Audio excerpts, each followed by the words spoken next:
Empezamos ahora con un movimiento circular. Vamos con un movimiento circular uniforme. Tengo aquí un objeto circular o un objeto circular. Tengo aquí la trayectoria de un objeto. Aquí tengo el centro del radio. Aquí tenemos el radio. Esto podemos verlo como una cuerda y aquí tengo mi objeto que lo voy a pintar de rojito.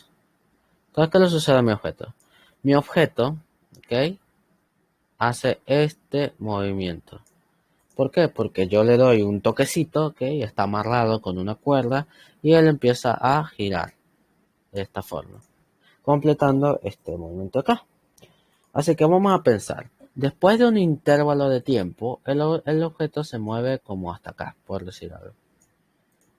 Y por lo tanto ahora está en dos lugares distintos. Se puede ver que claramente recorrió una distancia en un intervalo de tiempo t, recorre una distancia s, por ejemplo. O podemos llamarlo igual, desplazamiento en x. No es en x, ¿no? Porque no es como que eje de x, pero no importa. Pensamos en la misma. A su vez, vemos que él recorre un ángulo. Es decir, si yo pongo esto de acá, él está en un ángulo con respecto a esta línea, que podemos llamarlo ángulo inicial. Pero después él está en otro ángulo, que es el ángulo final. Dos ángulos distintos. Por lo que este ángulo que recorrió es lo que se llamaría desplazamiento angular, que se haría referencia al ángulo con el que arranca menos al ángulo con el que termina. ¿Ok? Es el cambio de posición del ángulo. Por lo tanto, nos quedamos con solo un ángulo en esta ocasión, o solo una magnitud, que es el desplazamiento angular. ¿Bien? Bien. Entonces, bien, esto es lo que se desplazó el objeto. En sí mismo es lo que se desplazó el objeto. Pero podemos ver que se desplazó tanto de forma lineal, por así decirlo, y también en forma angular.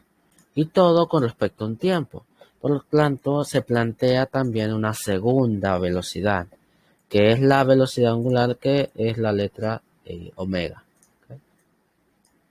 Entonces se plantea que omega sería igual al desplazamiento angular entre el tiempo.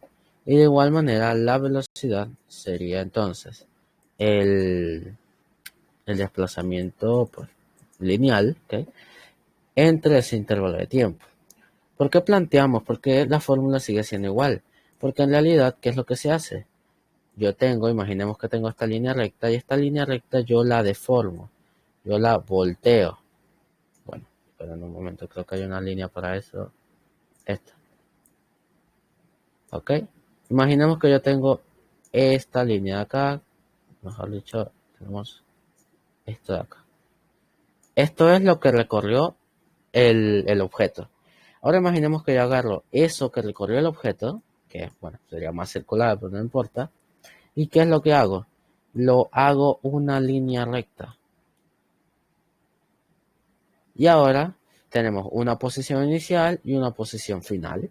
Y tranquilamente podemos ver esto como un movimiento dimensional, tal como lo hemos visto en cinemática. Básicamente es como que agarro la trayectoria del objeto y la doblo sobre sí misma. ¿Okay? Eso es básicamente lo que es el movimiento circular, lo que ahora crea otras condiciones, otras cosas. Por supuesto, en ambos casos la velocidad angular y la velocidad es constante. ¿Okay? Por eso hablamos de movimiento circular uniforme. Bien, ahora hay una relación entre estas dos. Vamos a llamar primero, vamos a llamar periodo, que se representa con el número t, con la letra t, al tiempo que tarda el objeto en dar una vuelta. 5 segundos, 8 segundos, 3,5 segundos, no importa. El objeto tarda t en dar una vuelta. ¿Ok? Eso es lo importante. El objeto tarda t segundos en dar una vuelta. El periodo. Por lo tanto, ¿cuál es el ángulo que se barre en una vuelta? En una vuelta se barre todo este ángulo, que es 2pi radianes. Y si la velocidad angular es el ángulo que se recorre, es decir, 2pi, entre el tiempo que se tarda en hacerlo, por definición el periodo cabe aquí. Ya que tenemos una fórmula. donde solo necesitaríamos el tiempo que tarda en dar una vuelta completa. Por otro lado, pensemos también de forma lineal. Si yo agarro toda la circunferencia y la abro en una sola línea, no sé qué tan posible es. A ver, creo que no sé qué tan posible es realmente. Bueno, agarro toda la circunferencia, imaginemos que toda esta es la circunferencia, vengo y la abro de punta a punta, ¿ok? Completando todo en una sola línea, me daría en cuenta entonces que es lo mismo que estábamos viendo. Entonces la velocidad sería igual a el desplazamiento total, pero el desplazamiento total es el perímetro de la circunferencia, que sabemos que es 2pi por el radio, entre, ¿qué? El tiempo que tarda en recorrer eso. ¿Y cuánto tiempo tarda en recorrer toda la vuelta? El periodo. Y aquí tenemos dos fórmulas muy similares, muy cercanas. Voy a reescribir esto, y esto se puede ver como 2pi entre el periodo por el radio. Y esto de aquí es la velocidad angular. Y esta es una relación clave entre las dos velocidades y que va a ser sumamente útil. Donde, por supuesto, radio representa, o R representa el radio de la circunferencia. Entonces no hay mucho más que detallar aquí. Bueno.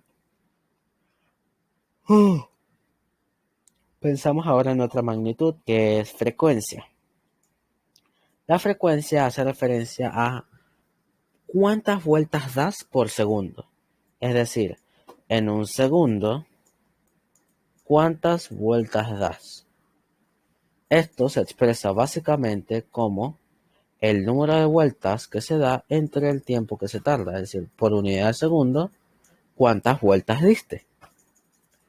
Pero ahora pensemos también en periodo. Vamos a dejar la fórmula aquí. Frecuencia igual a nt. ¿Qué es el periodo? El periodo es, en una vuelta, cuánto tiempo o cuánto tiempo hay. Eso es básicamente lo que dice. Es decir, en base por unidad de vuelta, cuánto tiempo ocurre. Es decir, en una vuelta, o cuánto se tarda en dar una vuelta, cuánto tiempo corresponde. Por lo tanto, podemos decir que es al revés. El tiempo sobre n. Esto es el periodo. El número de vueltas que diste en ese tiempo. Entonces, por unidad de vuelta te va a decir el tiempo. Y podemos ver que son inversas. Así que la frecuencia es 1 sobre el tiempo. Y la unidad de frecuencia de medida son los hertz o segundo a la menos 1 o 1 sobre segundo. Cualquiera de esas. También es hertz. Y bueno, por supuesto, de forma recíproca con el periodo. El periodo es 1 sobre la frecuencia. Y podemos usar esto para calcular nuestras otras magnitudes. Por ejemplo, para la velocidad angular, sería ahora la velocidad angular 2pi por la frecuencia del objeto. Y de igual manera sería aquí. La velocidad sería 2pi por r por la frecuencia con la que gira el objeto. Y ya, con esto podemos concluir movimiento circular uniforme. No hay mucho más que detallar.